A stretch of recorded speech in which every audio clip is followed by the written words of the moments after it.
आकाश अपने कमरे में बैठा है, निराश और परेशान है। वो समझ नहीं पा रहा है कि परेशानी कम करने का रास्ता कौन सा है।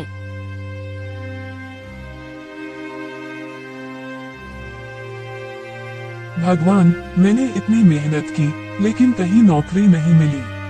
अब मैं क्या करूं? मेरी कुछ भी समझ में नहीं आ रहा है। आकाश, मैं हूँ साक्षी। तुम घर पर हो क्या?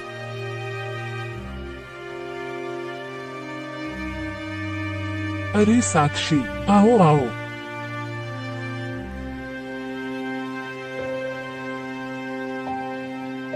क्या हुआ आकाश? बहुत परेशान लग रहे हो। क्या बात है आकाश? मुझे बताओ, शायद मैं तुम्हारी कोई मदद कर सकूं। बताओ मुझे, चुप मत रहो।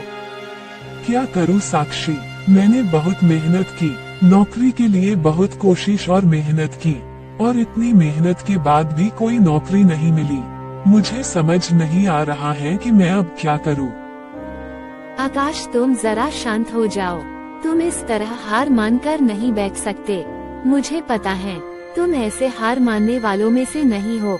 कुछ नया सोचना होगा, कुछ न कुछ रास्ता जरूर निकलेगा। साक्षी, मैं अब थक गया हूँ। तुम कहती हो कि मैं शांत हो जाऊं, लेकिन बार बार असफल होकर शांत रहना मेरे लिए आसान नहीं है। अब तुम ही बताओ कि मैं अब क्या करूं। असफलता ही सफलता की पहली सीढ़ी है आकाश। चलो, मेरे भाई समीर से मिलते हैं। शायद समीर तुम्हें कुछ सुझाव दे सके, और मुझे लगता है कि समीर तुम्हें सही रास्ता बताएगा।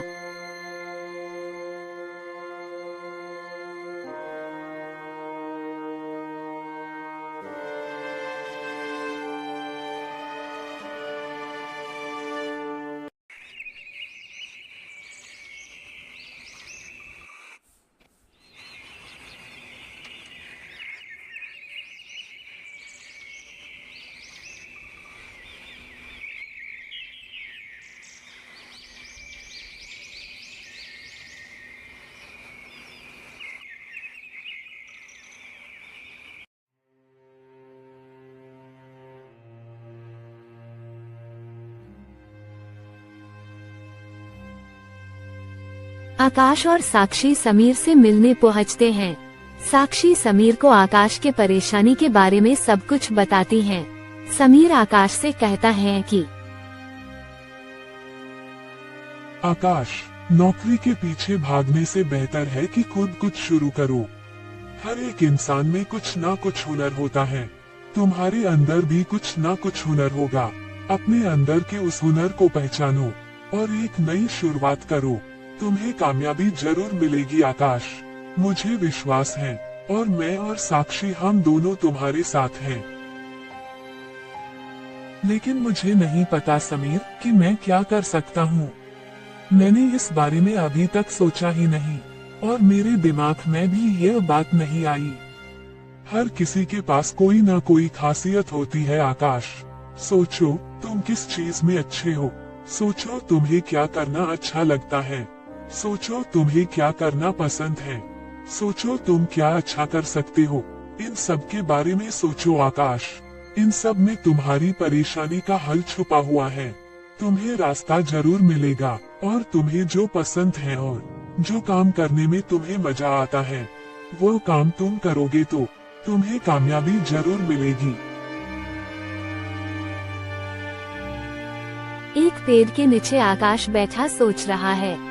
तभी एक बूढ़ा व्यक्ति आकाश को देखता है, और आकाश को देखकर वो समझ जाता है कि आकाश कुछ परेशान है। तो वह बूढ़ा व्यक्ति आकाश के पास आता है और पूछता है, बेटा, परेशान दिख रहे हो, क्या बात है? ऐसे निराश क्यों बैठे हो? जी कुछ नहीं, बस ऐसे ही बैठा हूँ। लेकिन आप मुझे ये क्यों पूछ रहे हो? अरे बेटा, बताओ क्या बात है। बताने से हो सकता है कि तुम्हारी परेशानी का कुछ हल निकल आए। बताओ क्या बात है। कुछ समझ नहीं आ रहा है कि अपने जीवन में मैं आगे क्या करूं। कुछ भी रास्ता नजर नहीं आ रहा है। सब अंधेरा ही अंधेरा दिख रहा है। देखो बेटा, जीवन में हर किसी के पास एक अवसर होता है। असफलता सिर्फ ये सिखाती है कि तुम सही रास्ते पर नहीं थे। तुम क्या करना पसंद करते हो? मुझे खाना बनाना बहुत पसंद है। मुझे अलग अलग प्रकार का खाना बनाना आता है और मैं बनाता भी हूँ और औरों को खिलाता भी हूँ।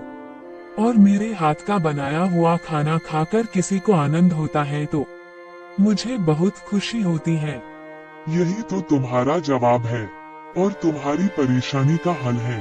अपने इस हुनर को अपना काम बनाओ। जाओ बेटा और कुछ बिना सोचे इस काम पर लग जाओ। तुम्हें कामयाबी जरूर मिलेगी।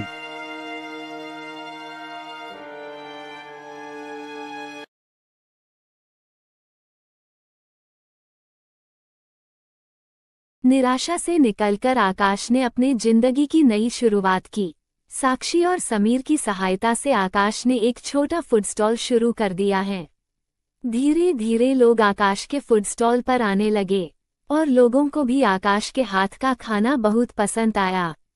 लोग आकाश के खाने की तारीफ भी करने लगे। अभी आकाश के फूड स्टॉल पर लोगों की भीड़ रहने लगी है।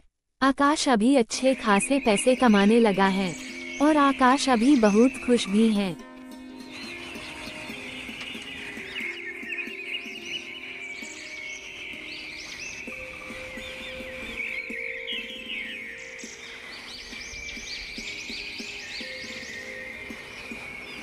देखा आकाश, तुम्हारी मेहनत रंग लाई। ये तो बस शुरुआत है। तुम्हें इसमें और आगे तक जाना है और इसके लिए तुम्हें आगे बहुत मेहनत भी करनी होगी और तुम वो करोगे, मुझे विश्वास है। हाँ, मुझे अब समझ आया कि असफलता सिर्फ एक कदम है, रुकावट नहीं। अब मैं पीछे नहीं हटूंगा, बहुत मेहनत करूंगा। साक्षी, समीर, तुम दोनों का बहुत बहुत धन्यवाद। और मुझे जो अंकल मिले थे और उन्होंने मुझे सही राय दी, उसके लिए उनका भी बहुत बहुत धन्यवाद। आज तुम तीनों के वजह से मुझे मेरा सही रास्ता मिल गया है। अब मैं भूलकर भी पीछे नहीं देखूंगा।